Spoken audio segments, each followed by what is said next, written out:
one. I'm very confident. Oh, no. This one, mate, I am so confident of a result. Yeah, what's the result? I reckon 3-1. Honestly, you're Gonna destroy you, mate. Destroy you, mate. Destroy. Jamie O'Hara, very confident ahead of this game, as were the majority of Tottenham fans that I came across. We're going to look at some of the best content from yesterday, some of the big talking points from yesterday, including the mainstream media again stating that we should not be condemning bad refereeing decisions. We're going to listen to Big And. We're going to listen to more Jamie O'Hara, X, and Goldbridge's situation with Rashford as well. So hit the like button, subscribe, because some of what we're going to go through, I think, is a little bit shocking. Hit the like and the share button, people. Let's do it. I promise, like, and even top four. Of course, we're going to be in the top four. Look at the football we're playing. Look at the players we've got. Look at the manager. You know, of course we're going to be in the top four. That would be a disaster if we don't get top four now. We're fighting for the title. Fighting for the title. This is it, the chief cheerleader. And the reason we've got to put this out is receipts. Receipts is one of the main reasons. Yesterday, we had George on the Terrace say that Chelsea cannot come to the aura of Tottenham and win. We had them say that Man United are a small and dusted club. And here you have it, the most famous, the biggest cheerleader, the ringleader, really, of Spurs fans online, Jamie O'Hara, state they are title challengers. Why not? Why can't Tottenham win the title? I keep saying it. Why not? This is a big game. We get through this. I think we've got Man City, and then I think we've got Newcastle. We've got some tough games coming up. If we can get through this month, in and around Christmas, if we can get there and we're still close to Manchester City and we're still next to them in the Premier League, we are fighting for this title. We have got the players. We've got the mentality all of a sudden with James Maddison, with Son, Romero, Van der Ven, Bissouma. We've got a top team, a really good side. We're not in Europe, and we've got to keep everyone fit. If we keep players fit... And this is it. You all know me. I believe in the football gods. I believe in the football gods. And I think Spurs have played some impeccable football this season. There's something about Big Ange I like. I think they're growing. I think they're a threat. But they have tempted fate. They have tussled with the football gods almost every week, as they know that 1 or 2 injuries to major players and there could be trouble. They overlooked Chelsea. And yes, the 2 red cards didn't help. But they got red cards because they got their game plan wrong. They were overly emotional. They were going into ridiculous tackles. They cost themselves. They were a little bit Spursy at times yesterday. And then, due to the pressure and the extra running, they didn't lose 2 players to injury as well. The football gods are real. I genuinely believe that. Oh my God! What about this brother that you were telling me? You said, we don't need Osimhen. We got Nicholas Jackson, fam. Bro, there's more chance of Michael Jackson scoring a hat-trick than him, blood. You know? Yeah. We got Nicholas Jackson, fam. Bro, there's more chance of Michael Jackson scoring a hat-trick than him, blood. You know, that way there. He's a scrub as well, blood. Waxing. You know what I mean? I ain't scared of him. Bro, you know what makes me... Oh, bruv, I love X. I love X. The foreshadowing. The foreshadowing. Jamal. My God. Michael Jackson's got more chance of a hat-trick, and the man bags a hat-trick. And this is what I mean by football gods. This is what I mean. It's why I don't really do a lot of previews, especially about my own club. Jackson won't get a hat-trick, and he does. You've got Jamie O'Hara and others talking about this squad, tempting the fate about injuries, and the main players that didn't want to get injured.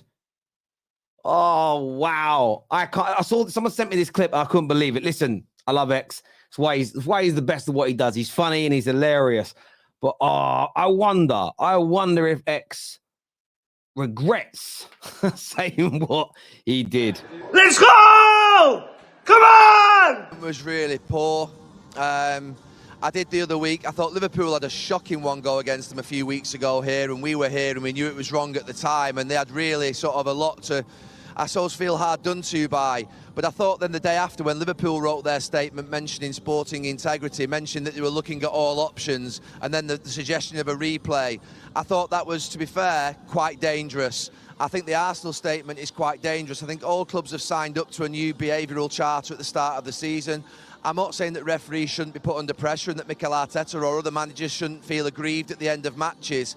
What I am saying is that the clubs themselves should definitely behave better in these circumstances. And I'm looking at the Premier League now, really, and the leadership in the Premier League, because the reality of it is they've got to start to protect referees. At the very beginning, I was excited by the new transparency, the apologies to managers, and the fact that the referees were communicating with the clubs. But in return, what they're getting is significantly and seriously undermined by their own clubs. And I think the Premier League have to get this in order. And the other clubs, to be fair, have to get the clubs in order. I have to disagree so much here with Gary Neville. Yes, the transparency of mistakes is great, but they are highly edited, watered down, unchallenged apologies and statements.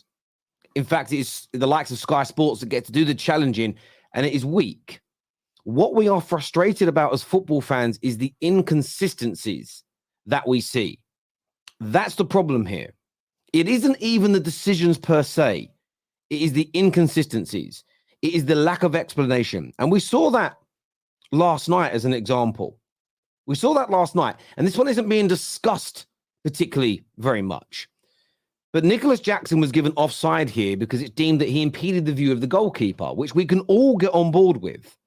But yet to this date, there has been no issue of an apology for Man United conceding a goal for exactly the same thing. This is where football fans are angry, Gary. It's the inconsistencies. It's the lack of detailed explanation. It's the lack of challenging. And to state that it is dangerous to call out the inconsistencies is mind-boggling to me. Suddenly, the mainstream media is protecting the referees from challenge. Mikel Arteta and Arsenal are not talking about lynching referees. Fans are storming the pitch every time a decision goes wrong. They're not talking about firing the referees. They're asking for explanations around the inconsistencies and the malpractice, the not drawing of the lines, not turning machines on, not following protocols. Openly stating in public that in some games they won't give 2 yellows because they want to keep it 11v11, but they will in others. Where's Gary Neville on Wolverhampton Wanderers conceding 2 penalties in the space of 2 weeks for the opponent's kicking the ground? This comes down to one thing and one thing only. This is a clear, unadulterated Arsenal bias. This is Arsenal hate, and this is trying to drag their club through the mud. And we saw it. Big Ange has come out and said that we all just have to accept what goes wrong with referees and respect their decisions. This coming from the man who was booked for dissent last night. Spurs fans, the precedent has now been set. You can no longer complain. Gary Neville's back in this. Michael Owen's back in it. And I said it the other day, and I mean it. I do believe that it's not a conspiracy. It isn't brown envelopes, but there's an element here of the TV companies like the drama that comes with these poor decisions that are being made. And they don't want it called out. They don't want it addressed. They don't want fans coming together. They don't want it fixed because it removes an element of drama and debate and frustration and anger and banter out of football. They almost don't want VAR to be competent, to work, to deliver for the fans, because it takes an element of, as to quote Jamie Carragher, it takes an element of good TV away. But the idea that this is dangerous, in my personal opinion, is nothing short of an abomination. How dare you! Premier League managers should just manage their football clubs. I've never, and I never will, talk to a referee about the rules of the game. I was taught that you grow up and you respect the officials. Big words here from Big Ange. So I now no longer expect, and Spurs, it's a shame that it's your manager, but I've got to call this out. I now do not expect to see Big Ange talk to a fourth official.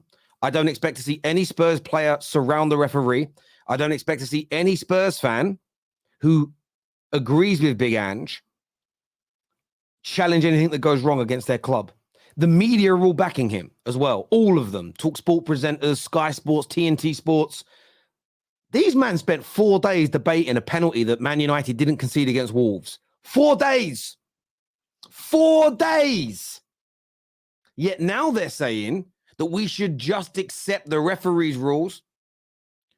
We shouldn't talk to them. Sorry, the referee's decisions. We shouldn't speak to them about the rules. And he goes on in this statement to speak about how managers are always looking to try and bend and change the rules. Maybe that's true, but that doesn't stop a referee from being consistent in his job. And there's elements of Big Ange I really like, but the gaslighting around this man is unbelievable. And the irony in this is they're creating good TV out of it. Suddenly, we shouldn't challenge refs. We shouldn't challenge decisions. We shouldn't challenge poor VAR. And there's no problems here. Big Ange is right. The same as playing with a suicidal high line with 9 men and being open is being praised as being brave. And I admit in my match reaction last night, I was unsure whether it was brave or stupid. Listening to Spurs fans talk, listening to rivals, of course it was stupid. If Mikel Arteta or Ten Hag did what Big Ange did last night, the UN would call it a war crime. If one of our managers came out and said that we should disrespect the referees, the TV companies would say, how dare you? We've got to try and improve the game.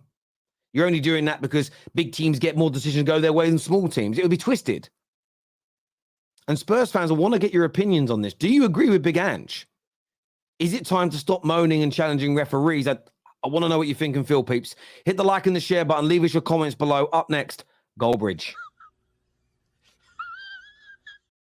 That's just simply about what is Marcus Rashford's future at Manchester United. He's been a key and important player for Man United for the first year of Ten Hag's reign, but this season he's been very, very poor. Obviously, there's all the stuff that has happened last week with regards to discipline issues, although I personally think he was injured on Saturday and was left out for that reason. But what is his future at Manchester United? He's the best paid player at Manchester United. He's the star player of the team, and yet he's not performing. So we've got a young player in Garnacho coming through. If he starts performing in the absence of Rashford's consistency, what is the future for Marcus Rashford? And this is the sort of content we do. It's this. I was listening to TalkSport yesterday with Martin O'Neill and Simon Jordan, and they was talking about it for half an hour themselves. It's just conversation about a player who is one of the best players England have, and what's going on with him and what his future is. And I agree, there is absolutely no way he's up for sale, and we didn't even mention that. So it's an overreaction from a player that really, in my opinion, should be focusing on Manchester United training and getting himself back in form and not spending time on Twitter, because I don't think the likes of Kevin De Bruyne and top players do that. And I was disappointed with it on a personal note, because obviously I've been doing this for many years and we've built an amazing community of honesty and opinion. And it's not always, following what maybe a traditional newspaper would. We will call out, this player's probably not good enough, we need to sell him in the summer. That's the conversation you have down the pub. But in relation to Marcus Rashford, I've always been a massive fan of his, from the day. Listen, yesterday's situation was really interesting, because when it all went off and I saw the tweet from Marcus Rashford, I thought to myself, well, what have they said? And I've watched the video, and it's an opinion piece. It's an opinion piece. It's a discussion. It's creating a conversation. And I do think there's been an overreaction and an attack of the United stand of epic proportions. The title of the video was a question. There was no statement in the video that I saw where they claimed to have any inside information that the player's misbehaving or falling out with the manager or is going to be sold. But I think sometimes some people misconstrued what fan channels are. We have taken, and Mark said it there, the premise of the Football Terrace was what I experienced at school, what I experienced in my young adult life, growing up in London. You'd have a classroom or a group of friends where you might have anywhere between 5 to 10 different football clubs being supported.